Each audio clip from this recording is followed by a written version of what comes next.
The Mandalorian Chapter 6 The Prisoner. The Mandalorian reaches out to his former partner Rand for work. Rand proceeds to welcome him to his space station and informs the Mandalorian that he needs him and his ship for a 5-man job. He's joined by an ex-Imperial sharpshooter Mayfield, a Deveronian strongman Berg, a droid pilot called Q90, also known as Zero, and a Twi'lek assassin named Xi'an for a mission to rescue Xi'an's brother Quinn, a prisoner of the New Republic.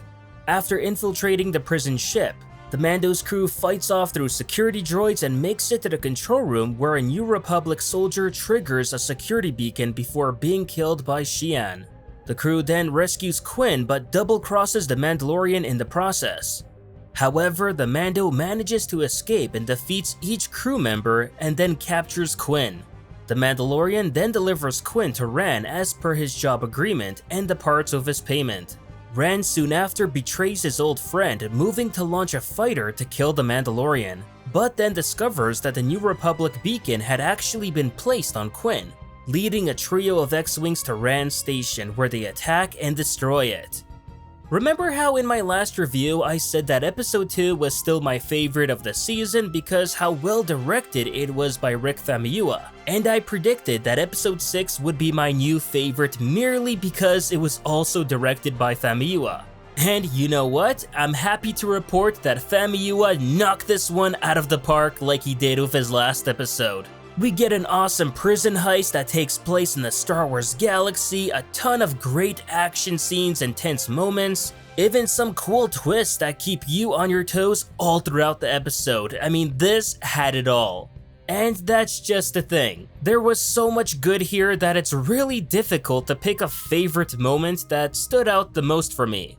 However, I do have to say I love how this episode really showcased just how dangerous the Mando is. We see him going full Batman on the New Republic droids, then when he was trapped by his team and locked up in a cell, he still managed to escape, trap his trappers, hunt each one of them down, capture each alive, lock them up, get to his ship, kill the droid and save the child, convince the bounty to pacify himself for the trip back, and still get away with the money after having them all killed by the New Republic ships. If that's not a clear indication of badassery in Star Wars, then I don't know what is. Although if I have to pick a favorite scene, then it without a doubt has to be the flashing hallway behind Bill Burr's scene, as that was straight up horror film material. And really just amazing and hilarious at the same time, especially with Bill Burr's Mayfield character screaming no. I mean heck, even the child had something to do in this episode with his little subplot of trying to hide away from Zero the droid. Sure, it did basically feel like one long hide-and-seek game for him, but what more can you expect from a baby? Not to mention the scene where before he gets blasted by Zero, the child attempts to use what it looks like the Force on it, and for a moment you think it actually did something.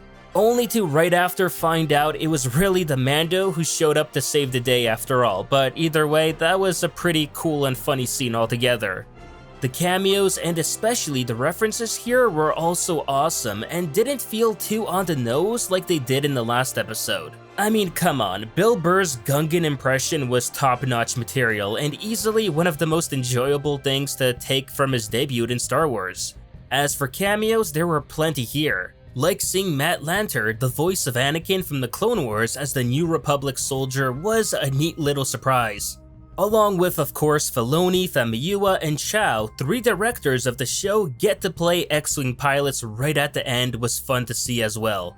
Also, as a big Sons of Anarchy fan, I had a huge grin seeing Mark Boone Jr. appear in Star Wars playing the role of Ran. It really fit him well, and I could totally see him and the Mando working together in their younger years. I also especially thought it was a great decision not to kill off anyone from the crew, which now does give me hope that we may get to see them again later down the line. Most likely not in this season as we've only got like 2 episodes left, but for sure perhaps in season 2. One of the main things I was looking forward to seeing in The Mandalorian 2 was more of the early New Republic, and I'm very glad we got a ton of that here, with several different New Republic security droids, a New Republic prison ship, a New Republic soldier, and even New Republic X-Wings. Yeah, I don't know, I'm just so interested in the New Republic canon lore, so for me it was really cool to see the New Republic as it slowly transitions from the Rebel Alliance to the full-on New Republic that we see in the sequel era, with its very own X-Wings, ships, suits, and more. Not to mention, it was also interesting to see the early New Republic using the faction crest from Legends, rather than the one we're accustomed to seeing in canon. If anything, it looks like that's also part of their transition process too.